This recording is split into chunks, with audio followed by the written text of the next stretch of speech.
Salam sejahtera buat kita semua. Selamat hari Minggu. Marilah kita mengambil saat teduh sejenak sebelum kita memulai ibadah. Tenangkanlah hati dan pikiran kita.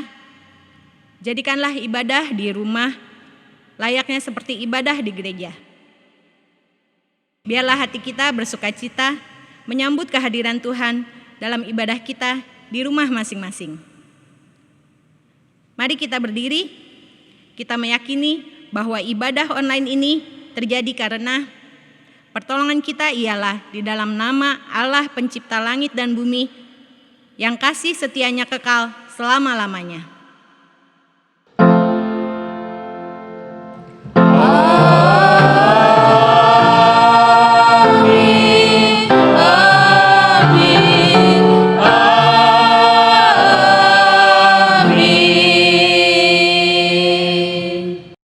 Kasih karunia Tuhan Yesus Kristus menyertai saudara. Tema khotbah hari ini adalah bijaksana dan antisipatif. Setiap manusia, termasuk kita, tentu punya harapan. Namun sayangnya antara harapan dan kenyataan tidak selalu sejalan. Harapan kita hidup ini penuh kebahagiaan, berhasil atau sukses. Kenyataannya banyak tantangan yang harus kita hadapi. Dalam kondisi inilah kita harus hidup bijaksana dan mengantisipasi berbagai kemungkinan agar harapan tidak redup. Iman harus dapat menopang agar kita tidak kehilangan arah. Melalui tema khotbah hari ini, bijaksana dan antisipatif, kita diingatkan kembali akan janji-janji Tuhan, khususnya kedatangannya kembali untuk menyambut setiap orang percaya. Disinilah kita harus senantiasa bijaksana seperti 5 gadis yang bijaksana yang menanti sang mempelai. Karena sikap mereka itu, maka dapat mengantisipasi berbagai kemungkinan. Umat Tuhan, marilah dengan berdiri kita menyanyikan pujian NKB 52, baitnya yang pertama dan kedua, Hai Orang yang Beriman.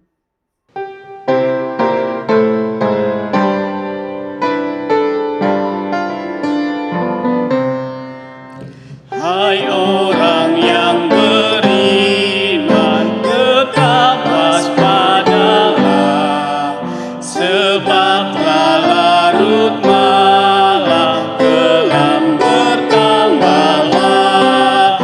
Hai jagalah pelita dan janganlah cemas, berjaga dan berdoalah datang di lampu terus menyala dan tambah minyaknya. Janganlah putus asa, tetap bersiaplah, mengawal di dewala, memandang kemasi, menanti datang fajar yang hilangkan pedih.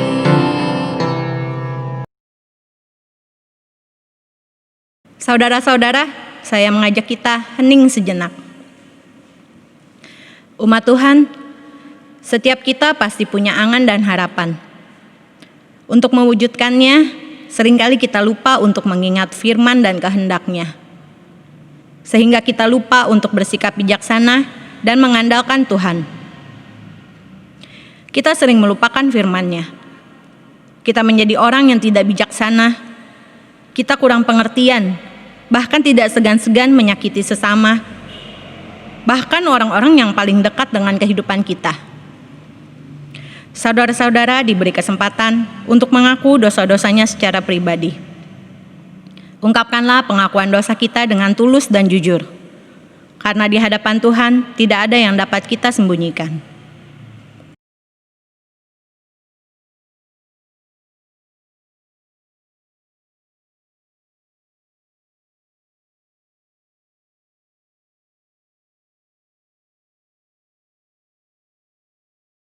Tuhan, inilah pengakuan dosa kami, yang kami sampaikan dengan tulus dan jujur di hadapan-Mu. Ampunilah seturut dengan belas kasihan-Mu, Di dalam nama Tuhan Yesus penebus dosa kami berdoa kepada Bapa di surga. Amin. Barang siapa mengakui dosanya dengan sungguh-sungguh di hadapan Tuhan dan bertekad untuk tidak melakukan dosa yang sama, maka kepadanya diberikan berita anugerah. Mazmur 32 ayatnya yang pertama sampai yang kedua. Berbahagialah orang yang diampuni pelanggarannya, yang dosanya ditutupi. Berbahagialah manusia yang kesalahannya tidak diperhitungkan Tuhan, dan yang tidak berjiwa penipu. Demikianlah berita anugerah dari Tuhan. Marilah umat Tuhan, kita mempersiapkan diri untuk mendengarkan firman Tuhan dengan menyanyikan pujian dari NKB 167, baitnya yang pertama dan kedua. Tuhan Yesus sahabatku.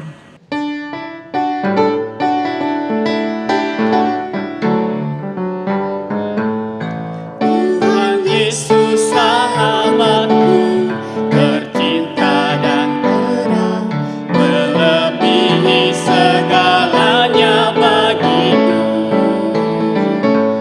Bunga bakung paling indah yang tumbuh di lembah, mengampuni, menyucikan diriku.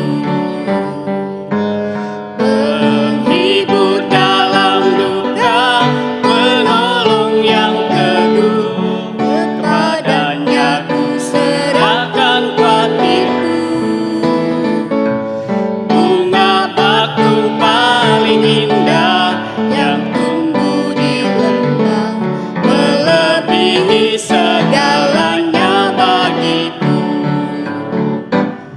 Di setiap pencobaan dan duka batinku, Dia benteng dan perisaiku tetap. Demi Dia ku tinggalkan berhala hatiku, oleh Dia ku bertahan dan tegak. Digoda oleh iblis, ku takkan menyerah. Yesus jaminan kemenangan abadi. Bunga bakung paling indah yang tumbuh di lembah, melebihi segalanya bagiku. Ibu bapak sekalian, saudaraku yang dikasihi dan mengasihi Tuhan Yesus, marilah kita menyatukan hati kita sebelum membaca merenungkan firman Tuhan. Kita satu di dalam doa. Terima kasih Bapa di dalam surga, tak henti-hentinya Engkau mengajar kami, menyapa kami pada saat ini khususnya melalui pemberitaan dan perenungan firman Tuhan. Bapa di surga, Engkau tahu kemampuan kami di dalam menyimak firman-Mu. Kami adalah manusia-manusia yang terbatas. Namun biarlah Engkau mengizinkan apa yang terbatas ini untuk menyimak apa yang tak terbatas, yaitu firman Tuhan. Oleh karena kuat kuasa Roh-Mu yang kudus menolong menyertai kami untuk kami memahami kehendak-Mu ini. Tentu saja bukan berhenti dalam pemahaman, melainkan Roh Kudus-Mu juga memampukan kami agar kami dapat menjadi pelaku-pelaku firman-Mu. Karena hanya dengan cara itulah bahwa kami disebut orang-orang yang bijaksana, orang-orang yang berbahagia. Bapa di surga, Engkau yang menolong setiap anak-anak-Mu yang membacakan bagian demi bagian firman Tuhan. Demikian juga kami yang akan menanggapinya dengan mendaraskan mazmur. Dan hamba-Mu yang telah Engkau percayakan untuk menguraikan firman ini dalam bentuk khotbah. Pakailah sarana ini dengan leluasa Engkau menyatakan kehendak-Mu. Di dalam nama Tuhan kami Yesus Kristus kami berdoa kepada Bapa di surga. Amin.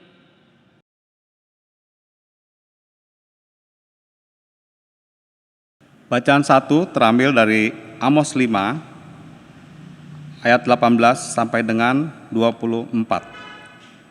Amos 5 ayat 18 sampai dengan 24. Celakalah mereka yang menginginkan hari Tuhan. Apakah gunanya hari Tuhan itu bagimu? Hari itu kegelapan bukan terang. Seperti seorang yang lari terhadap singa, seekor beluang mendatangi dia, dan ketika ia sampai ke rumah, bertopang dengan tangannya ke dinding, seekor ular memanggut dia.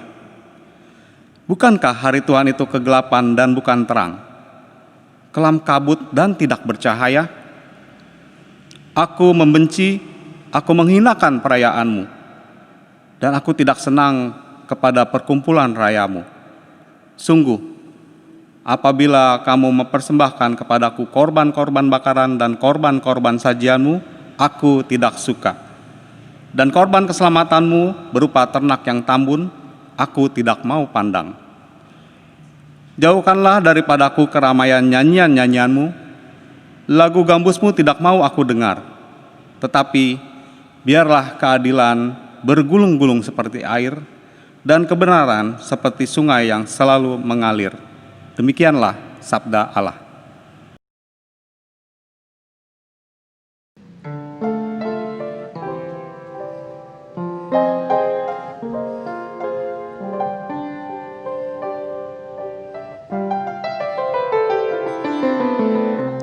Tuhan Allahku, segeralah melepaskanku. Ya Tuhan, segeralah tolonglah aku. Ya Tuhan Allahku, segeralah melepaskanku. Ya Tuhan, segeralah tolonglah aku. Biar mereka jadi malu, biar mereka tersipu-sipu. Hai orang-orang yang menginginkan untuk mencabut nyawaku, biarlah mundur dan kena noda mereka yang ingin ku celaka. Biarlah berbalik karena malu mereka yang mengolok diriku. Ya Tuhan Allahku, segeralah melepaskanku. Ya Tuhan, segeralah tolonglah Aku biarlah bergirang dan bersuka semua orang yang mencarimu, yang cinta keselamatan darimu, lalu berkata Allah Akbar. Tetapi ku ingin sengsara, ya Allah, segeralah datang. Engkaulah yang meluputkan aku. Ya Tuhan, janganlah lambat datang. Ya Tuhan Allahku, segeralah melepaskanku. Ya Tuhan, segeralah tolonglah aku.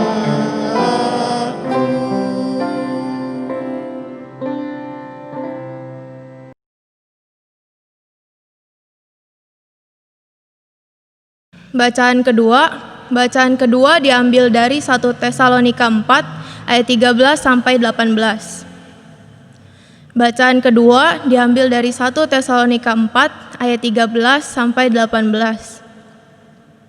Selanjutnya kami tidak mau, saudara-saudara, bahwa kamu tidak mengetahui tentang mereka yang meninggal, supaya kamu jangan berduka cita seperti orang-orang lain yang tidak mempunyai pengharapan. Karena jikalau kita percaya bahwa Yesus telah mati dan telah bangkit, maka kita percaya juga bahwa mereka yang telah meninggal dalam Yesus akan dikumpulkan Allah bersama-sama dengan Dia. Ini kami katakan kepadamu dengan firman Tuhan. Kita yang hidup yang masih tinggal sampai kedatangan Tuhan, sekali-sekali tidak akan mendahului mereka yang telah meninggal. Sebab pada waktu tanda diberi, yaitu pada waktu penghulu malaikat berseru dan sangkakala Allah berbunyi, maka Tuhan sendiri akan turun dari sorga, dan mereka yang mati dalam Kristus akan lebih dahulu bangkit. Sesudah itu, kita yang hidup yang masih tinggal akan diangkat bersama-sama dengan mereka dalam awan menyongsong Tuhan di angkasa. Demikianlah kita akan selama-lamanya bersama-sama dengan Tuhan. Karena itu, hiburkanlah seorang akan yang lain dengan perkataan-perkataan ini. Demikianlah sabda Tuhan.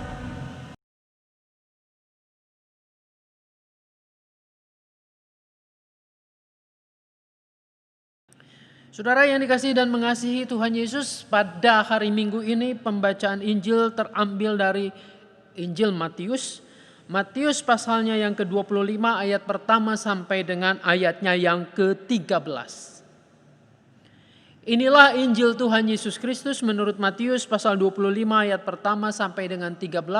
Simak dan dengarkanlah Injil Tuhan Yesus Kristus.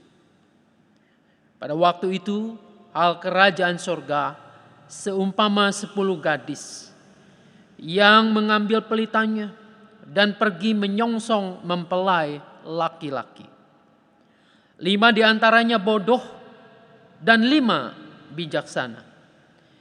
Gadis-gadis yang bodoh itu membawa pelitanya tetapi tidak membawa minyak.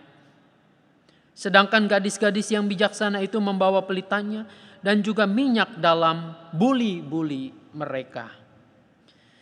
Tetapi karena mempelai itu lama tidak datang-datang juga, mengantuklah mereka semua lalu tertidur.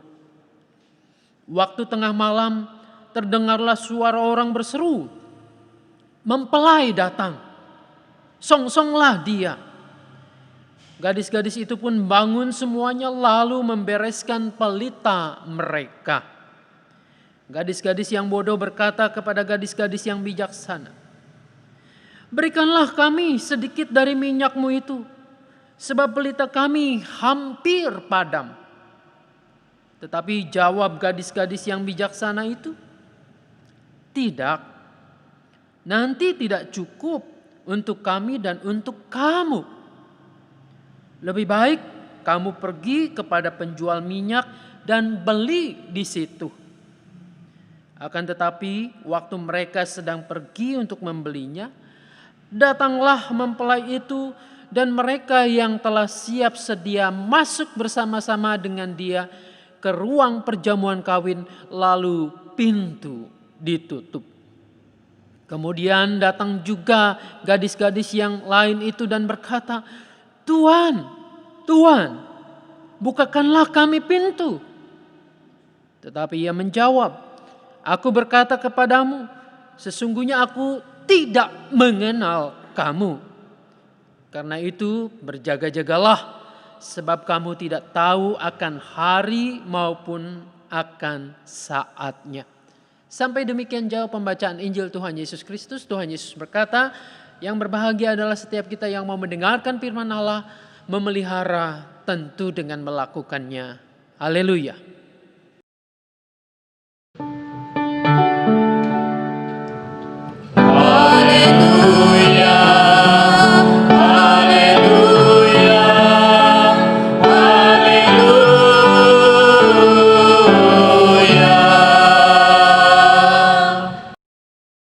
Saudara yang dikasihi dan mengasihi Tuhan Yesus, bijaksana dan antisipatif. Ini tema yang akan beberapa menit ke depan kita gumuli bersama-sama. Apa itu bijaksana? Saudara-saudara, teman saya mengatakan, kenapa ya kata itu menjadi bijaksana? bijaknya di sana, bukan bijak sini. Bijaknya di sini. Barangkali kita lebih suka melihat orang yang bijaksana, tetapi kita enggan untuk melatih diri berjuang menjadi orang yang bijaksana. Saudara-saudara, dalam Kamus Besar Bahasa Indonesia, kata bijaksana itu diartikan sebagai sikap atau karakter yang selalu menggunakan akal budinya berdasarkan pengalaman dan pengetahuannya, lalu bersikap arif, tajam pikirannya, pandai dan berhati-hati. Ia cermat, teliti, dan sebagainya. Ia akan cermat, teliti apabila menghadapi kesulitan dan tantangan kehidupan.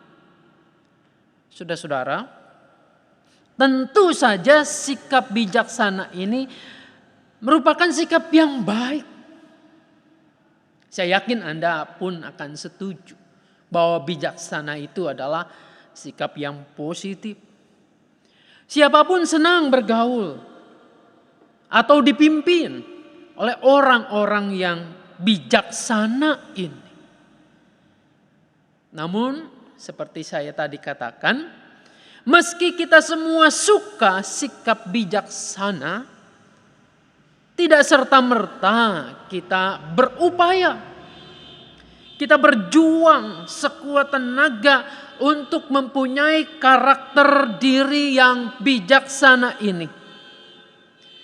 Dalam Injil Matius, kata bijaksana itu ditulis dalam bahasa Yunani pronimos. Apa itu pronimos?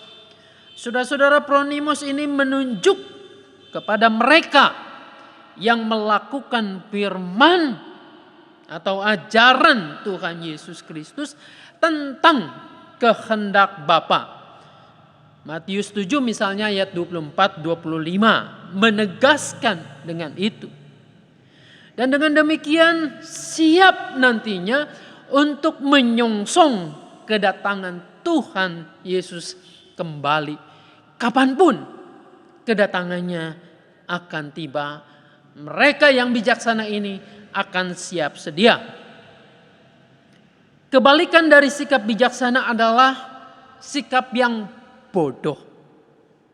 Saudara-saudara, orang bodoh bukan berarti tidak punya akal budi, tidak punya pikiran. Orang bodoh itu tahu, bisa juga mengerti firman Tuhan, namun tidak mau melakukannya. Ini merujuk pada Matius 7 ayat 26-27 bahwa orang yang bodoh itu akan berujung kepada malapetaka. Konteks dalam Matius 7 tadi adalah bagaimana Yesus mengumpamakan orang yang bijaksana membangun rumahnya di atas batu karang, lalu orang yang bodoh di atas pasir.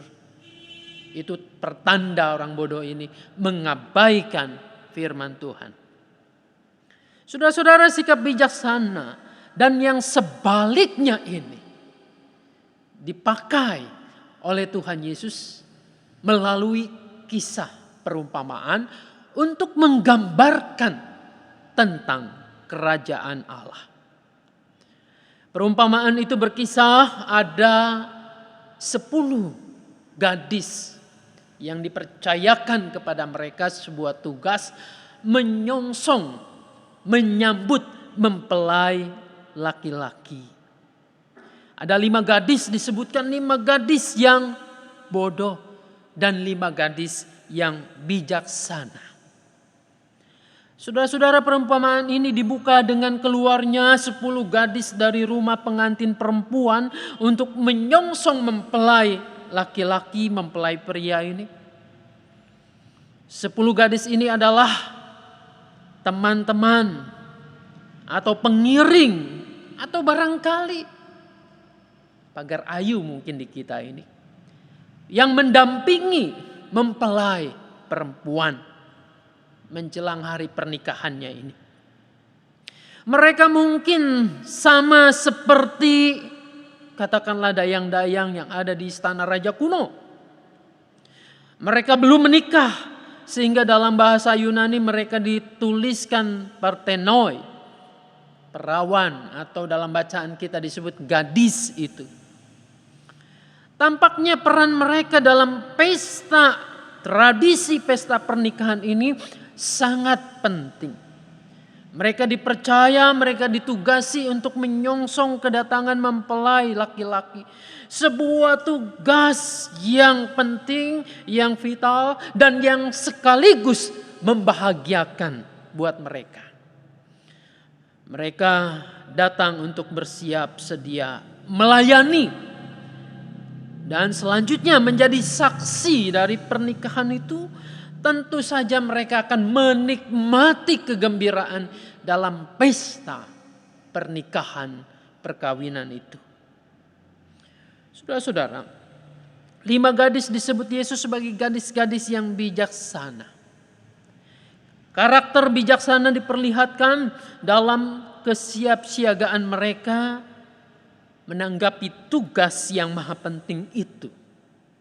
Mereka tidak hanya membawa pelitanya masing-masing, mereka juga menyiapkan cadangan minyak di dalam buli-buli mereka.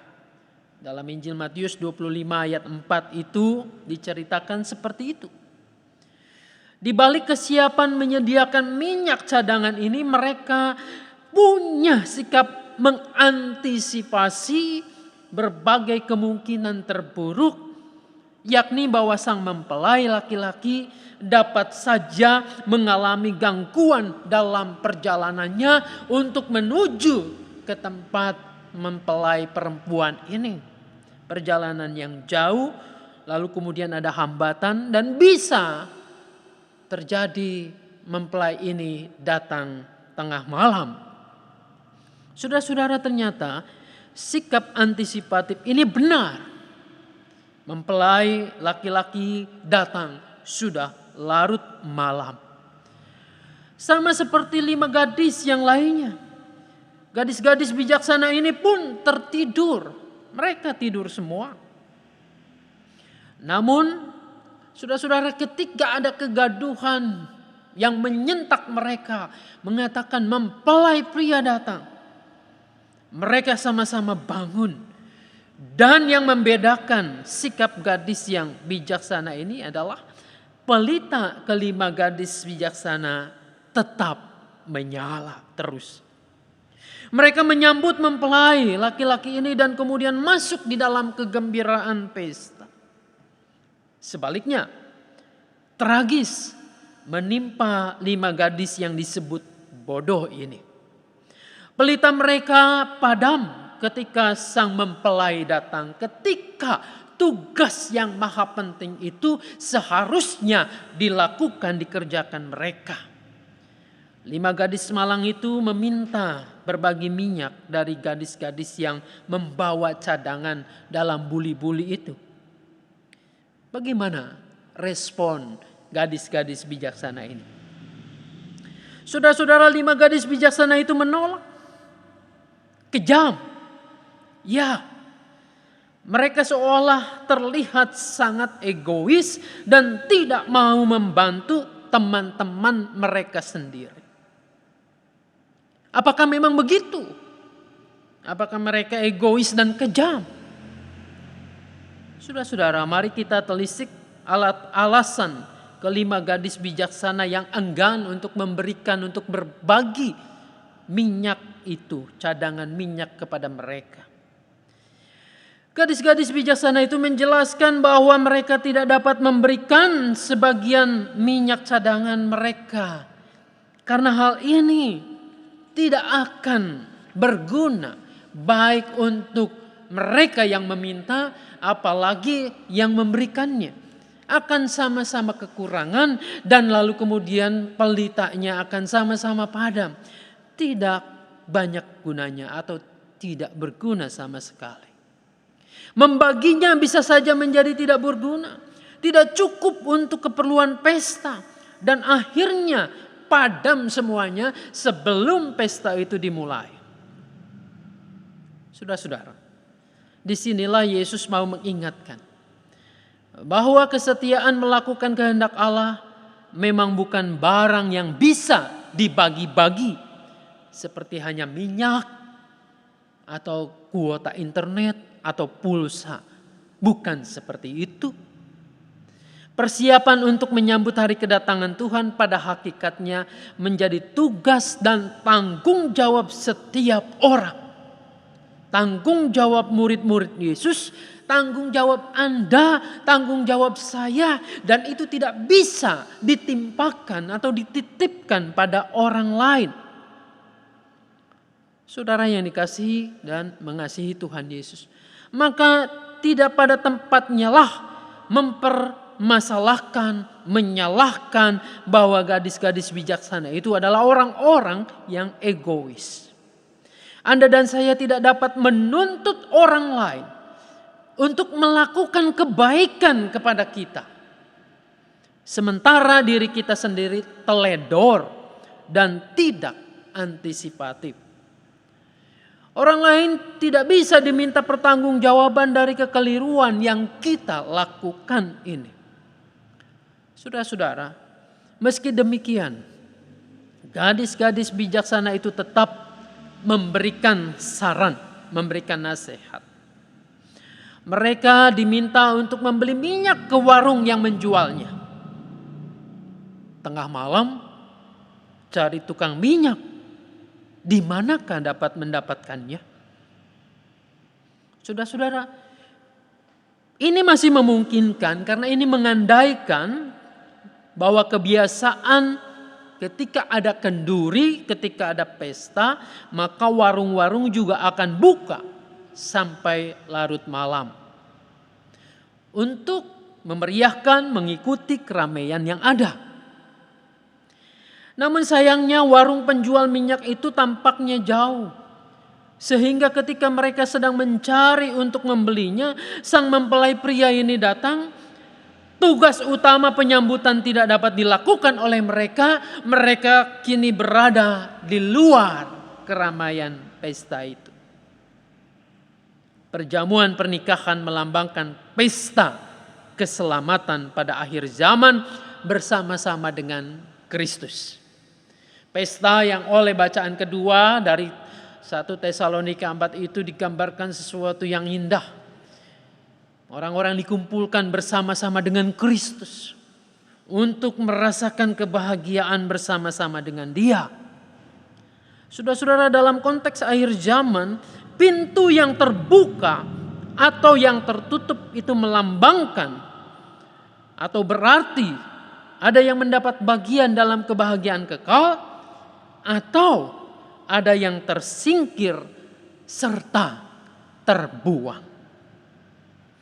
Bagi kelima gadis bijaksana, mereka mendapatkan bagian dari kebahagiaan itu. Ini melambangkan pintu itu terbuka bagi siapapun yang punya sikap bijaksana, yang punya sikap mau melakukan apa yang diajarkan oleh Kristus. Memasuki pesta perjamuan pernikahan bersama Tuhan itu mengandaikan suatu sikap antisipatif yang tekun, yang terus-menerus. Tidak seorang pun tahu kapan akhir zaman itu tiba. Tak seorang pun tahu kapan Yesus Kristus akan datang kembali untuk mengangkat orang-orang yang percaya, untuk mengajak kita bersama-sama ke rumah Bapa itu. Tidak ada yang tahu. Jadi jangan pernah kita juga menduga, lalu menghitung-hitung, meramal-ramal harinya kapan. Karena Yesus sendiri pernah mengatakan tak ada seorang pun yang tahu. Orang yang ditemukan sedang melakukan kehendak Bapa akan menemukan pintu itu terbuka. Dan tentu saja ia dapat masuk ke dalamnya. Dalam sukacita kerajaan Allah. Sebaliknya, orang dapat juga menemukan pintu itu sudah tertutup. Dapat diartikan tidak ada lagi kesempatan. Orang-orang ini terbuang, dikucilkan. Bila tidak senantiasa siap sedia dalam iman dan kebenarannya, dalam kasih yang bukan hanya sesaat saja, melainkan terus-menerus pada saat kedatangan Tuhan. Tidak mungkin kita mengandalkan jasa orang lain. Meskipun Yesus mengajarkan kita untuk saling mendukung dalam perjalanan, saling membantu, namun dalam hal menyambut kedatangannya, kedatangan Kristus kembali itu, ini merupakan tugas dan tanggung jawab setiap orang, setiap individu, setiap pribadi. Tidak ada pula rumusan mujarab dengan memanggil Tuhan, Tuhan, lalu kemudian pintu itu dibukakan. Tidak. Saudara-saudara, dalam hal ini kita juga diingatkan untuk bukan sekedar percaya itu hanya di bibir saja. Menyatakan bahwa aku mengikut Kristus hanya sekali sudah cukup. Tidak. Melainkan harus terus-menerus. Bukan ucapan bibir. Bukan pula hanya ibadah ritual formal seperti pada zaman Nabi Amos, yang mengutamakan ritual perayaan-perayaan mereka. Mereka tidak lupa loh untuk beribadah, untuk merayakan perayaan-perayaan mereka dengan gembira, dengan ternak hewan yang tambun mereka potong, persembahkan kepada Tuhan. Tetapi apa yang dinyatakan oleh Amos ini, oleh firman Tuhan melalui Nabi Amos, Tuhan membenci ibadah mereka. Tuhan mengatakan bahwa hari Tuhan yang akan datang itu bukan kegembiraan, tetapi malapetaka, celaka bagi umat itu. Sungguh mengerikan. Semua tidak ada yang bisa lolos dari sana. Saudara-saudara, kenapa? Kita akan bertanya, kok bukan kegembiraan?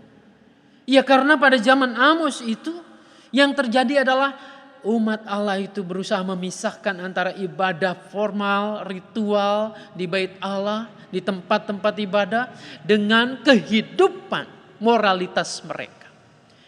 Di satu sisi mereka beribadah dengan meriah, tapi di sisi lain mereka menindas, mereka menginjak-injak orang miskin.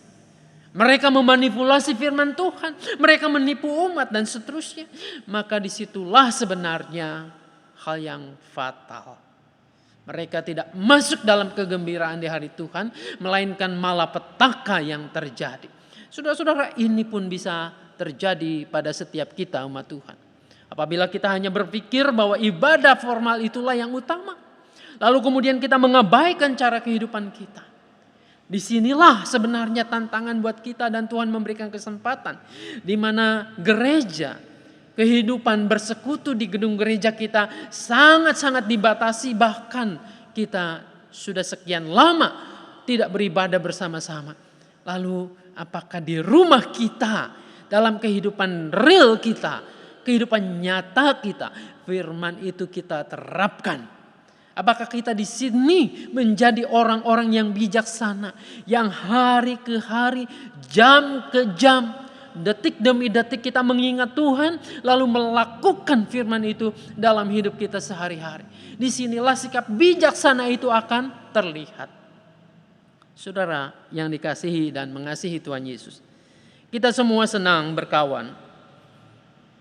Kita semua senang dipimpin oleh orang yang bijaksana.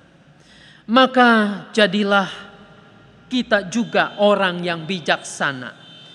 Berjuanglah untuk menjadi orang-orang yang bijaksana. Jangan pernah mengandalkan jasa orang lain, karena masing-masing kita akan dimintai pertanggungjawabannya.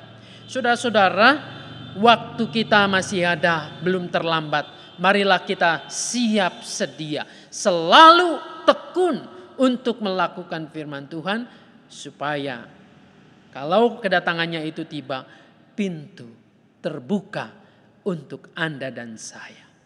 Dan kita masuk dalam kegembiraan pesta anak domba Allah. Tuhan Yesus memberkati kita. Amin.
Umat Tuhan bersama dengan umat Allah di masa lalu, masa kini, dan masa depan, marilah kita mengingat janji baptis kita dengan mengikrarkan pengakuan iman rasuli. Aku percaya kepada Allah, Bapa yang Maha Kuasa, Khalik langit dan bumi, dan kepada Yesus Kristus, anaknya yang tunggal, Tuhan kita, yang dikandung daripada Roh Kudus, lahir dari anak darah Maria, yang menderita sengsara, di bawah pemerintahan Pontius Pilatus, disalibkan, mati dan dikuburkan, turun ke dalam kerajaan maut, pada hari yang ketiga, bangkit pula dari antara orang mati, naik ke sorga, duduk di sebelah kanan Allah, Bapa yang Maha Kuasa. Dan dari sana ia akan datang untuk menghakimi orang yang hidup dan yang mati. Aku percaya kepada Roh Kudus, gereja yang kudus dan am, persekutuan orang kudus, pengampunan dosa, kebangkitan orang mati, dan hidup yang kekal. Amin. Umat Tuhan, marilah kita satukan hati kita berdoa. Terima kasih Bapa di surga, firman-Mu boleh menyapa kami, mengingatkan kami kembali. Supaya kami terus-menerus berjaga-jaga, siap sedia. Menjadi orang-orang yang bijaksana. Dalam arti kami tekun melakukan firman Tuhan. Yang sudah kami dengar, yang sudah kami pelajari. Bapa, kami tetap berdoa untuk kondisi dunia ini, khususnya kondisi perdamaian dunia, yang belakangan kami cemas dengan aksi-aksi yang ditunjukkan lewat beberapa kejadian peristiwa yang memakan korban kerugian. Tuhan kiranya menolong untuk masing-masing kami menahan diri. Untuk masing-masing kami diberi hikmat, khususnya untuk menerima perbedaan, untuk menerjemahkan pengampunan itu dalam sikap dan tingkah laku kami. Biarlah di negara kami Indonesia ini tidak terprovokasi dengan sentimen-sentimen anti agama yang lain. Bahkan dalam kemurahan-Mu, kami boleh sehati, kami boleh menerima berbagai perbedaan, hidup rukun damai di negeri yang Engkau berikan buat kami ini. Bapa, kami berdoa juga terus menerus untuk keadaan kondisi pandemi yang pada saat ini terus terjadi. Tuhan kiranya menolong satuan tugas yang dipercayakan menangani ini. Kuatkan mereka, sertai mereka sehingga dapat melakukan tugas dan tanggung jawab dengan baik. Demikian pula gereja-gereja-Mu kiranya proaktif merespon, memelihara kehidupan ini. Tuhan yang menolong. Untuk kami GKI Mangga Besar kiranya juga Engkau menolong dalam keterbatasan kami. Engkau yang akan memberikan kemampuan bagi setiap kami untuk terus menyaksikan karya-Mu, untuk melayani Tuhan dengan sebaik-baiknya. Tiliklah kami ya Bapa, yang pada saat ini beribadah di rumah kami masing-masing dengan segala keterbatasan dan masalah-masalah yang kami hadapi. Masalah kesehatan kami, pergumulan dengan orang-orang yang kami kasihi, yang kami cintai. Pergumulan ekonomi pekerjaan kami, anak-anak kami yang menuntut ilmu, hubungan-hubungan kami satu dengan yang lain dalam keluarga, dan juga kekhawatiran-kekhawatiran lainnya. biarlah Tuhan juga yang menolong, memberikan kekuatan. Bapa, inilah doa-doa kami. Kami percaya bahwa Engkau mendengarkannya sebab kami mengalaskannya di dalam nama Tuhan kami Yesus Kristus yang mengajar kami berdoa.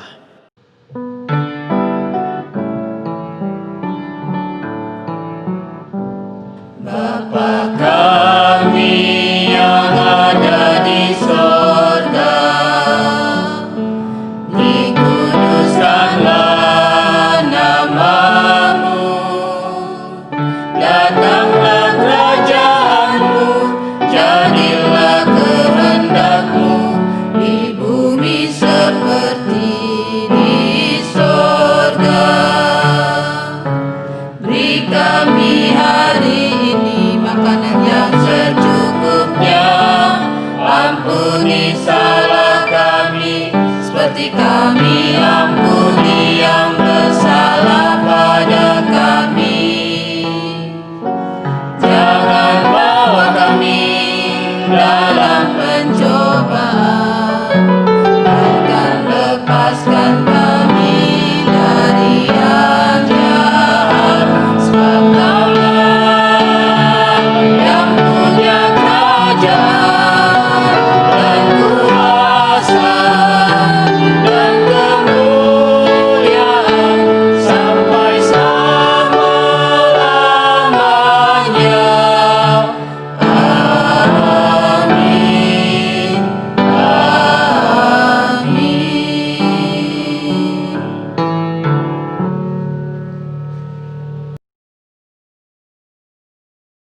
Marilah kita menyiapkan persembahan kita. Firman Tuhan dalam Ratapan 3, ayatnya yang ke-22 sampai 23 mengatakan, tak berkesudahan kasih setia Tuhan, tak habis-habisnya rahmat-Nya, selalu baru tiap pagi, besar kesetiaan-Mu. Berdasarkan firman Tuhan ini, marilah kita memberikan persembahan. Kalau Tuhan tidak pernah lupa memberikan berkat-Nya setiap pagi, setiap hari, karena itu sudah sepantasnya lah kita memberikannya persembahan dengan ungkapan syukur. Penyerahan persembahan dapat dilakukan dengan cara transfer ke rekening GKI Mangga Besar nomor 68402999340. Atau saudara dapat memasukkannya dalam amplop, disimpan dalam sebuah tempat, dan nanti ketika sudah bisa beribadah di gereja, dapat diserahkan di gereja. Mengiringi persembahan, mari kita menyanyikan pujian dari NKB 196, baitnya yang pertama sampai yang kedua. Ku beroleh berkat.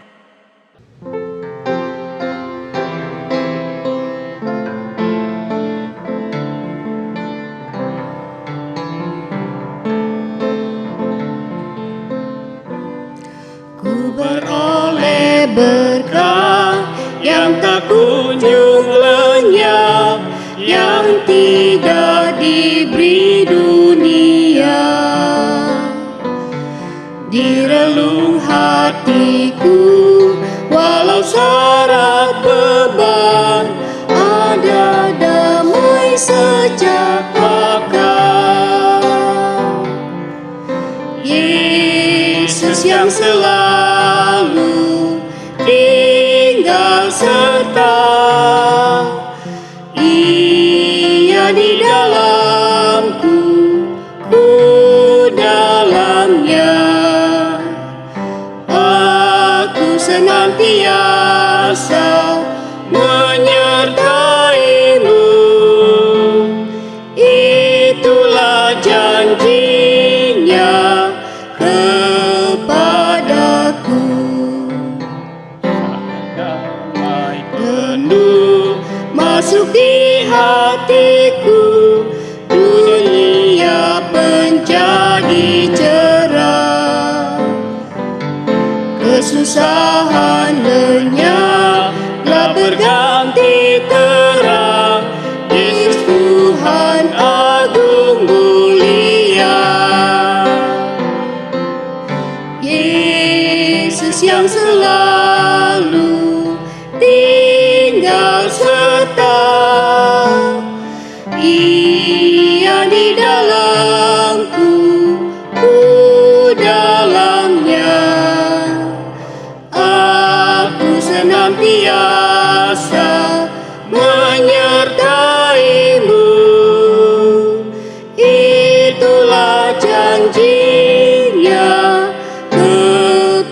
Marilah kita membawa persembahan di dalam doa.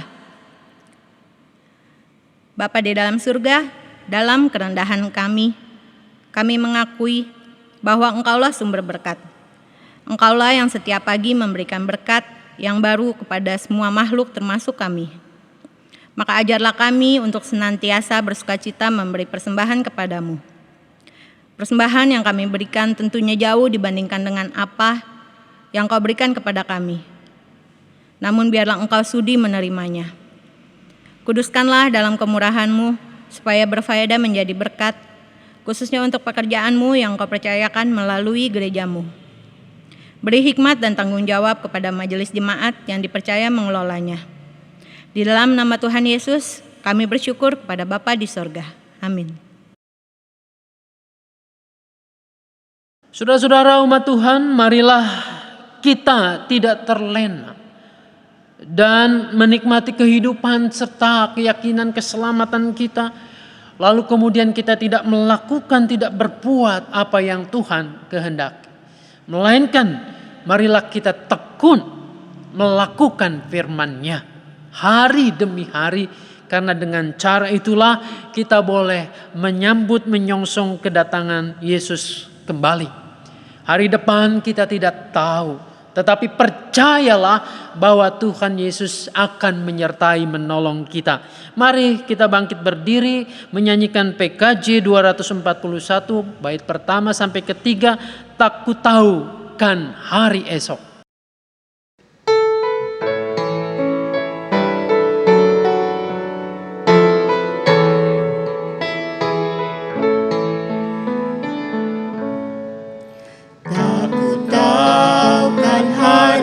Esok, namun langkahku tegak, bukan surya ku harapkan, karena surya kan lenyap. Oh tiada ku gelisah akan masa menjelang, ku berjalan serta Yesus, maka hatiku tenang.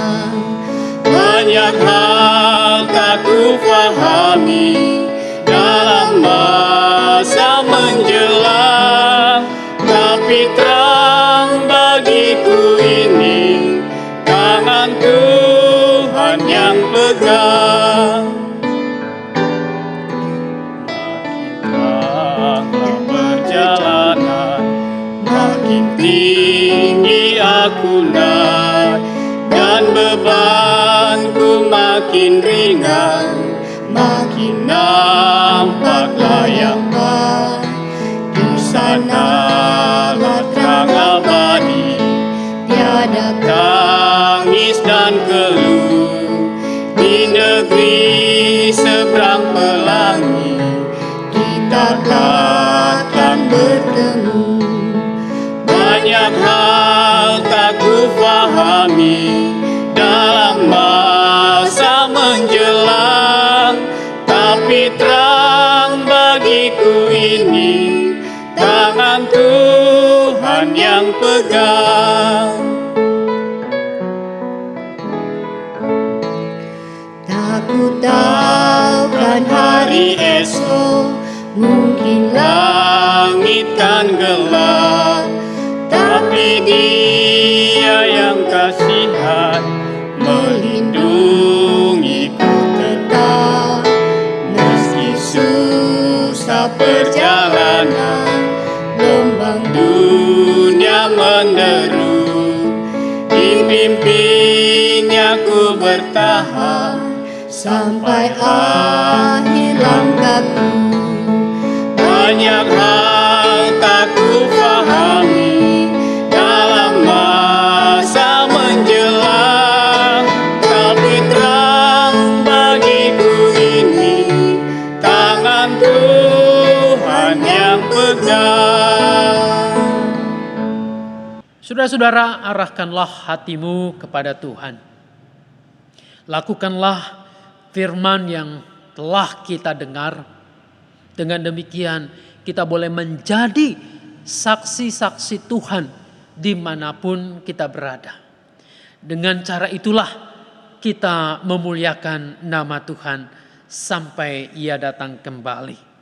Dan kini terimalah berkat Tuhan.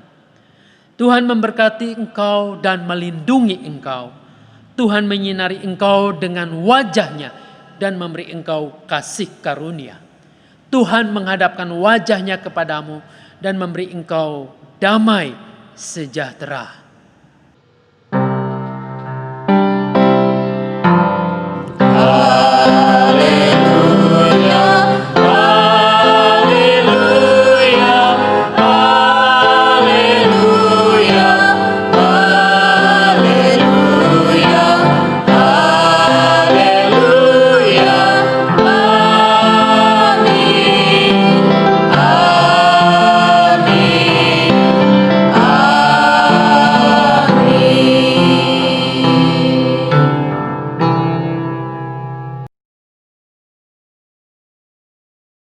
Saudara yang dikasihi dan mengasihi Tuhan Yesus, selamat hari Minggu, selamat dan salam dalam kasih Kristus.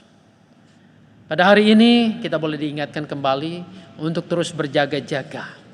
Beberapa minggu lagi kita akan memasuki juga minggu Advent yang juga bertemakan tentang berjaga-jaga menanti kedatangan Tuhan. Saudara-saudara, baiklah kita terus tekun di dalam doa. Terus berjaga-jaga dan kita terus berdoa supaya pandemik ini segera berlalu, kita boleh kembali bersekutu di dalam Tuhan, dalam gereja kita ini. Untuk kita semua, saya tak henti-hentinya mengingatkan untuk menjaga kesehatan kita, untuk pakai masker, jaga jarak, lalu kemudian kalau tidak ada keperluan kita lebih baik ada di rumah. Tuhan menolong memberkati kita. Amin.